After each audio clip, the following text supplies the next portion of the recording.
parle. Chaque jour, Charles et Carole vous présentent la leçon de l'école du sabbat.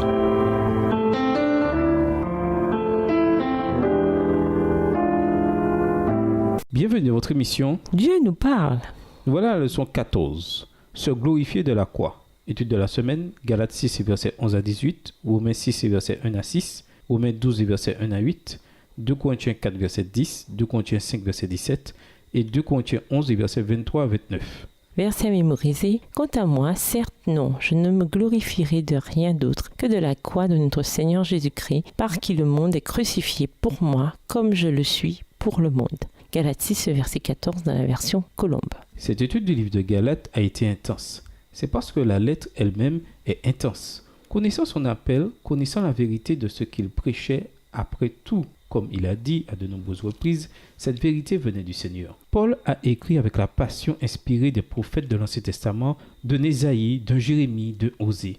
Il plaidait avec le peuple de Dieu à leur époque pour qu'il se détourne de ses erreurs. Et Paul ici fait la même chose avec ses contemporains. Même si les situations sont très différentes, au final, les paroles de Jérémie pouvaient tout aussi bien s'appliquer aux Galates qu'aux contemporains de Jérémie. Ainsi parle l'Éternel, que le sage ne se glorifie pas de sa sagesse, que le fort ne se glorifie pas de sa force, que le riche ne se glorifie pas de sa richesse. Mais que celui qui veut se glorifie d'avoir de l'intelligence et de me connaître, de savoir que je suis l'Éternel qui exerce la bienveillance, le droit et la justice sur la terre. Car c'est à cela que je prends plaisir, oracle de l'Éternel. Jérémie 9, les versets 23 et 24 dans la version Colombe. C'est devant la croix du Christ que toute notre glorieuse sagesse humaine, toutes nos richesses et toute notre puissance apparaissent le plus clairement dans toute leur futilité et leur vanité. Et cette croix est le point de mire de la lettre de Paul à son troupeau égaré en Galatie. Et nous vous laissons avec la pensée du jour. Voici la pensée humaine la plus élevée, la croix de Jésus. Au revoir. Et à demain si Dieu veut. Dieu nous parle. Chaque jour, Charles et Carole vous présentent la leçon de l'école du sabbat.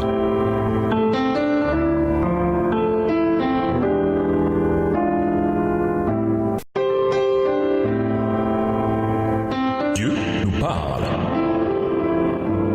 Chaque jour, Charles et Carole vous présentent la leçon de l'école du sabbat.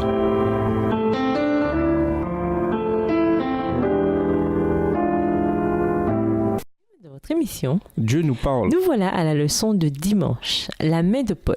Comparons les remarques finales dans Galates 6 et versets 11 à 18 à celles des autres lettres. Quelles sont les ressemblances et les différences? Nous vous invitons à voir les dernières remarques de Romains, de 1 et 2 Corinthiens, d'Éphésiens, de Philippiens, de Colossiens et de 1 et 2 Thessaloniciens. Galates 6 versets 11 à 18. Voyez avec quel gros caractère je vous ai écrit de ma propre main. Tous ceux qui veulent se faire bien voir selon la chair contraignent à vous faire circoncire uniquement afin de n'être pas persécutés pour la croix du Christ. Car eux-mêmes, ces circoncis, n'observent pas la loi, mais ils veulent que vous vous fassiez circoncire pour glorifier votre chair. Quant à moi, certainement, je ne me glorifierai de rien d'autre que de la croix de notre Seigneur Jésus-Christ, par qui le monde est crucifié pour moi, comme je le suis pour le monde. Car ce qui compte, ce n'est ni la circoncision, ni l'incirconcision, mais c'est d'être une nouvelle créature. Sur tous ceux qui suivront cette règle, paix et miséricorde, ainsi que sur l'Israël de Dieu. Du reste que personne ne me fasse de la peine, car je porte sur mon corps les marques de Jésus. Frères, que la grâce de notre Seigneur Jésus-Christ soit avec votre esprit. Amen. Les dernières remarques de Paul ne sont pas toujours uniformes, mais elles ont certains éléments en commun. Premièrement, des salutations à des individus précis. Deuxièmement, une exhortation finale. Troisièmement, une signature personnelle. Et quatrièmement, une bénédiction finale. Quand on compare ces caractéristiques aux remarques finales dans Galates, deux différences significatives apparaissent. D'abord, contrairement à beaucoup des lettres de Paul, Galates ne comporte aucune salutation personnelle. Pourquoi ? C'est probablement une indication supplémentaire avec les traditionnels remerciements du début de la relation tendue entre Paul et les Galates. Paul reste poli tout en étant formel. Deuxièmement, n'oublions pas que c'était la coutume de Paul de dicter ses lettres à un scribe, Romains 16, verset 22. Ensuite, Paul prenait souvent la plume lui-même pour écrire quelques mots de sa propre main pour terminer la lettre, 1 Corinthiens 16, verset 21. Dans Galates, cependant, Paul change ses habitudes. Quand il prend la plume des mains du scribe, Paul est encore tellement préoccupé par la situation en Galatie qu'il termine en écrivant plus que d'habitude. Il ne peut tout simplement pas poser la plume avant d'avoir plaidé avec les Galates une fois de plus pour qu'ils se détournent de leur voie insensée. Dans Galates 6, verset 11, Paul souligne qu'il a écrit la lettre avec de bonnes lettres. Nous ne savons pas véritablement pourquoi. Certains ont avancé que Paul ne faisait pas référence à la taille des caractères, mais à leur déformation. Peut-être les mains de Paul étaient-elles handicapées à cause de la persécution ou tordues à force de fabriquer des tottes, à tel point qu'il ne pouvait plus écrire ses lettres avec précision. D'autres croient que son commentaire constitue une preuve supplémentaire de sa mauvaise vue. Bien que les deux idées soient possibles, on peut conclure simplement que Paul écrivait sciemment avec de grosses lettres afin de souligner son idée, de la même manière qu'aujourd'hui nous mettons en évidence un mot ou une notion importante en le soulignant et le mettant en italique ou bien en l'écrivant en majuscule. Quoi qu'il en soit, Paul voulait sûrement que ses lecteurs tiennent compte de son avertissement et de ses remontrances. Et nous vous laissons avec la question du jour, pourquoi revenons-nous sans cesse à nos chaînes? Au revoir. Et à demain si Dieu veut. Dieu nous parle. Chaque jour, Charles et Carole vous présentent la leçon de l'école du sabbat.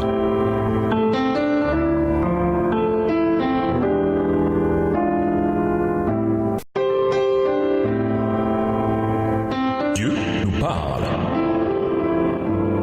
Chaque jour, Charles et Carole vous présentent la leçon de l'école du sabbat.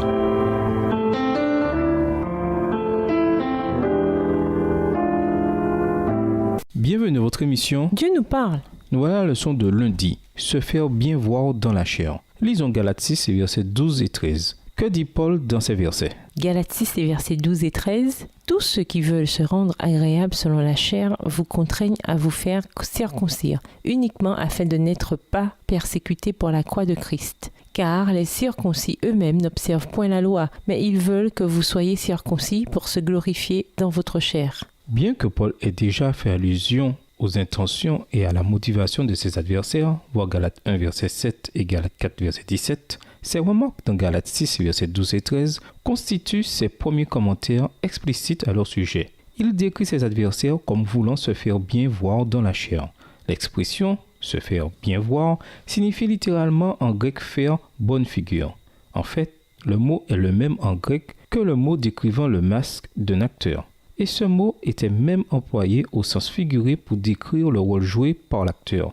En d'autres termes, Paul est en train de dire que ces personnes étaient comme des acteurs recherchant l'approbation d'un public. Dans une culture fondée sur l'honneur et la honte, la conformité est essentielle, et il semble que ceux qui enseignaient des erreurs cherchaient à améliorer leur popularité auprès de leurs compatriotes en Galatie et devant d'autres chrétiens d'origine juive à Jérusalem.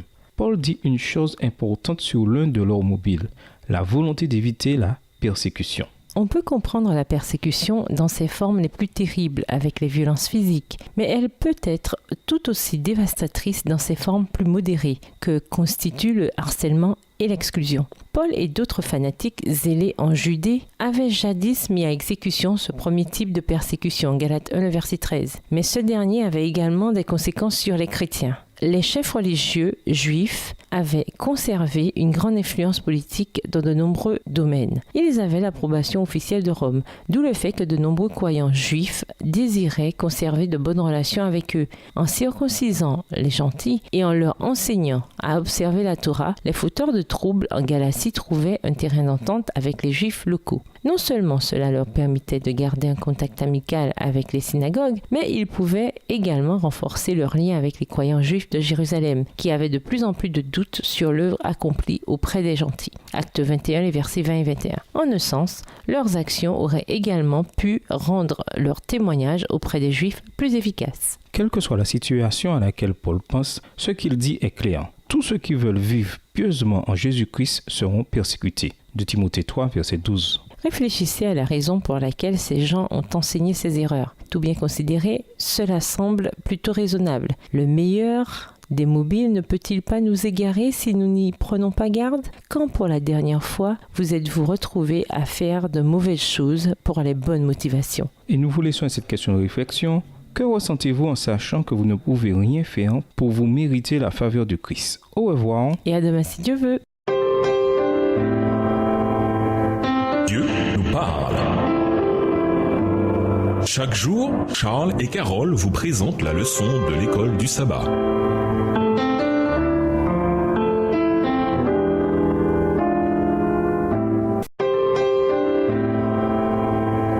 Dieu nous parle. Chaque jour, Charles et Carole vous présentent la leçon de l'école du sabbat.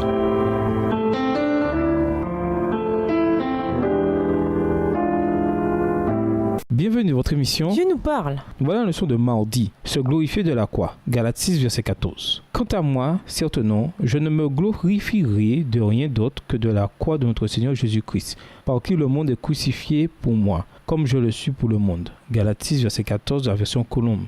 Après avoir exposé les motivations de ceux qui insistaient sur la circoncision, Paul présente son message évangélique aux Galates une dernière fois, mais sous forme résumée cette fois. Pour Paul, il y a deux principes fondamentaux à l'évangile. Premièrement, l'aspect central de la croix, verset 14, et deuxièmement, la doctrine de la justification, verset 15. Nous nous concentrerons aujourd'hui sur le premier aspect. Pour nous qui vivons au XXIe siècle, il est difficile de comprendre le choc que les commentaires de Paul, Galates 6, verset 14, ont pu provoquer à l'origine.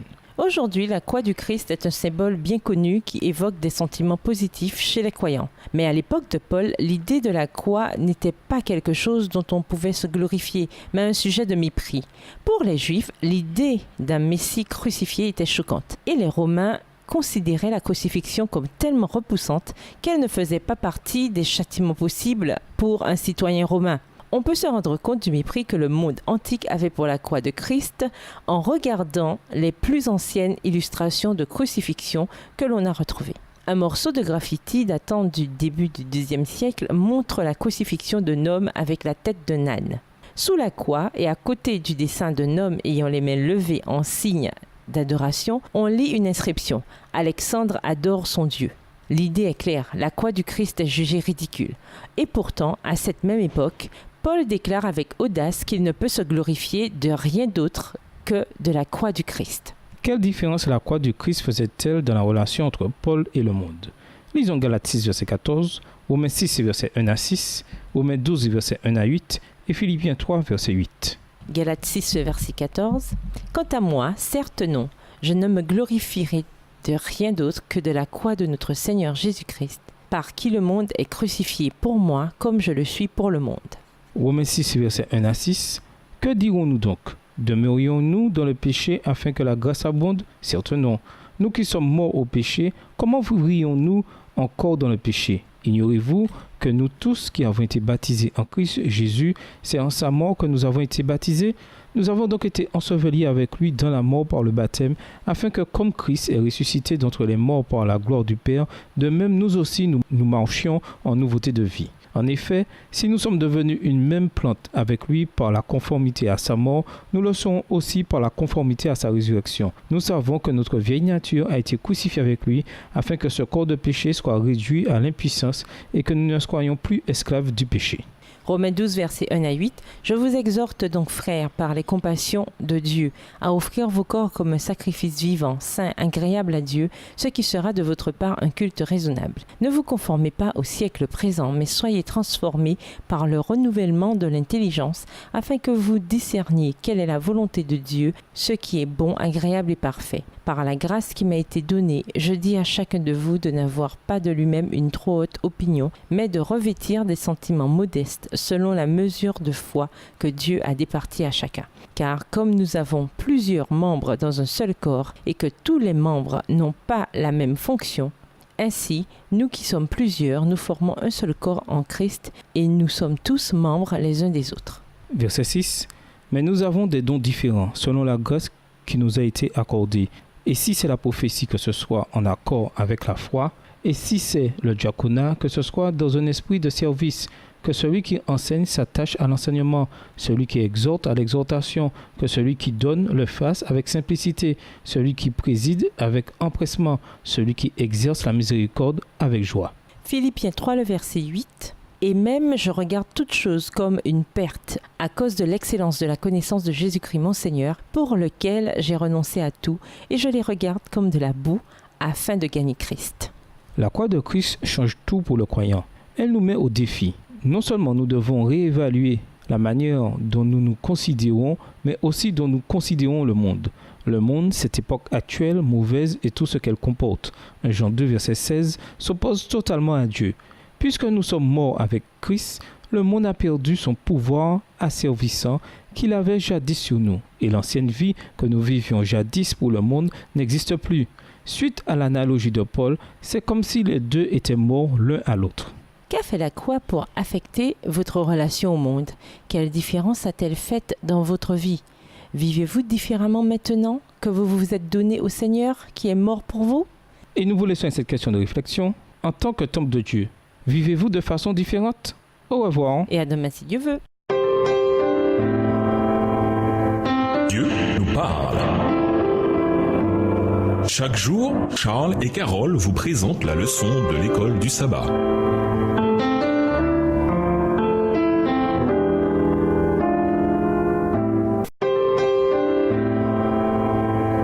Dieu nous parle. Chaque jour, Charles et Carole vous présentent la leçon de l'école du sabbat.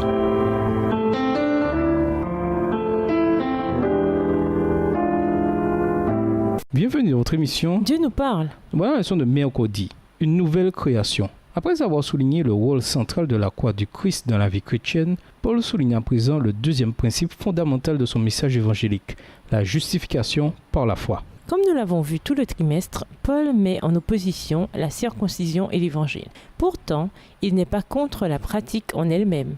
Paul a fait quelques déclarations musclées contre la circoncision, voir Galates 5, les versets 2 à 4. Mais il ne veut pas que les Galates en concluent qu'être incirconcis plaît davantage à Dieu que d'être circoncis. Ce n'est pas ce qu'il veut dire, car on peut être tout aussi légaliste sur le faire ou le ne pas faire. Spirituellement parlant, la question de la circoncision en elle-même est hors sujet.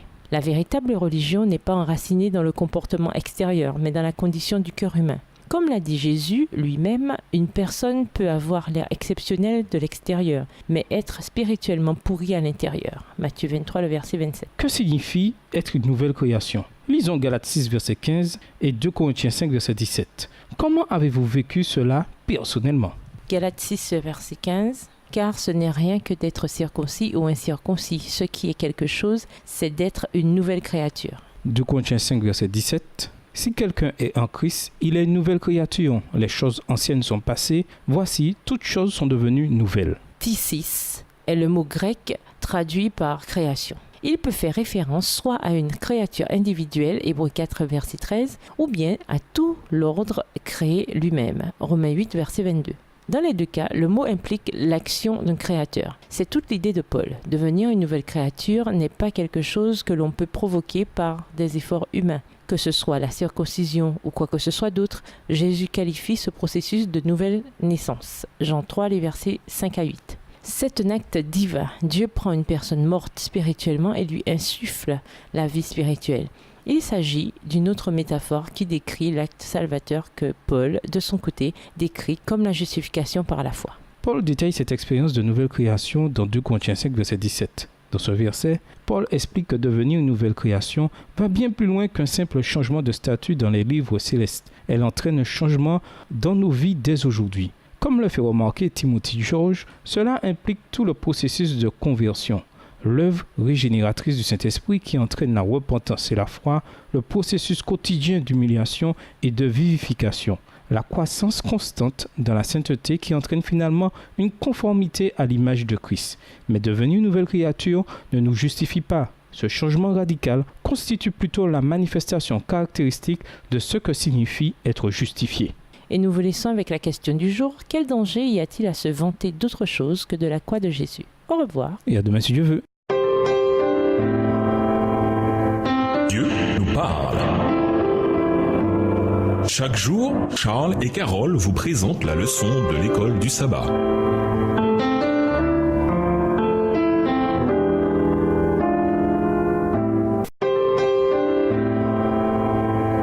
Dieu nous parle. Chaque jour, Charles et Carole vous présentent la leçon de l'école du sabbat.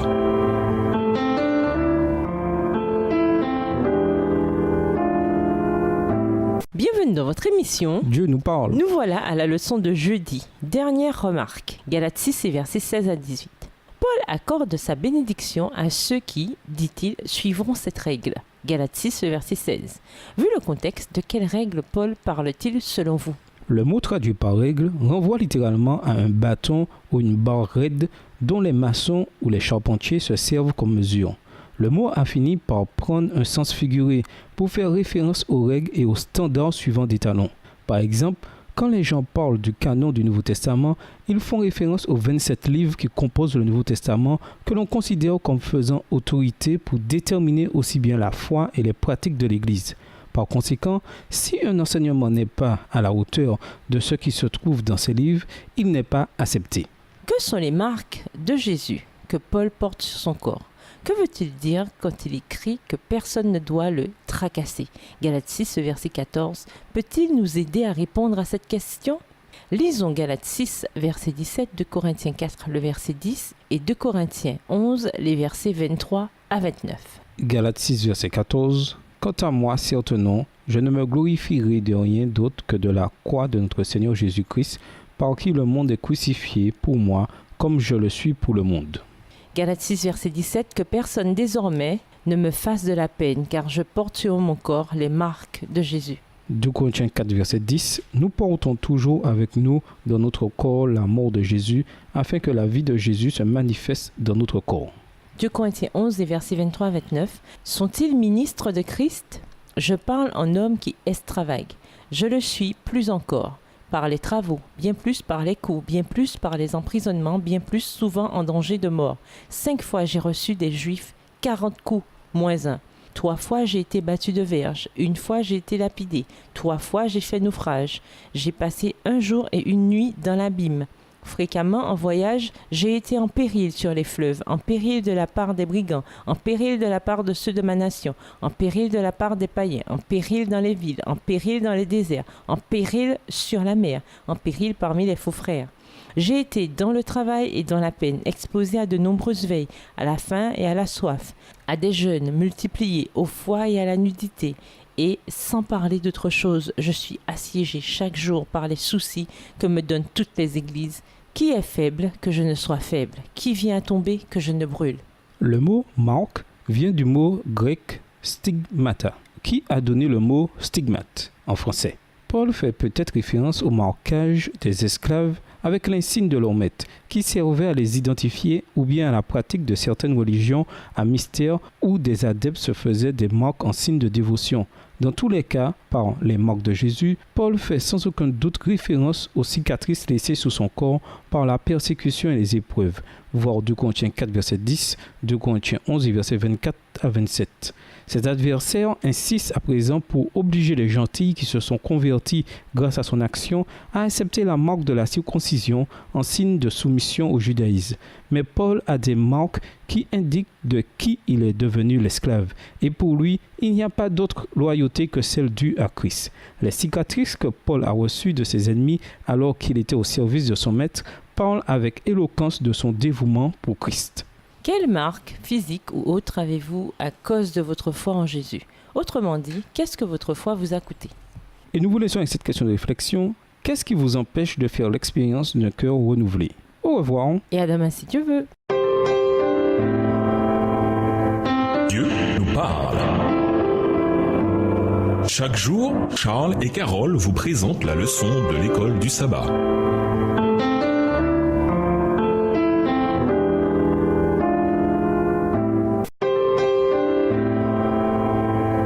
Dieu nous parle.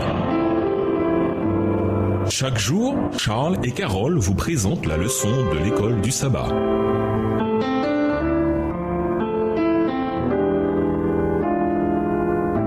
Bienvenue à votre émission. Dieu nous parle. Nous voilà à la leçon de vendredi. Pour aller plus loin, La croix du calvaire défie et vaincra finalement toute puissance terrestre et infernale. La croix est le centre de toute influence. C'est le grand centre d'attraction, car sur elle, Christ a abandonné sa vie pour l'espèce humaine. Ce sacrifice a été offert pour restaurer l'homme à sa perfection originelle.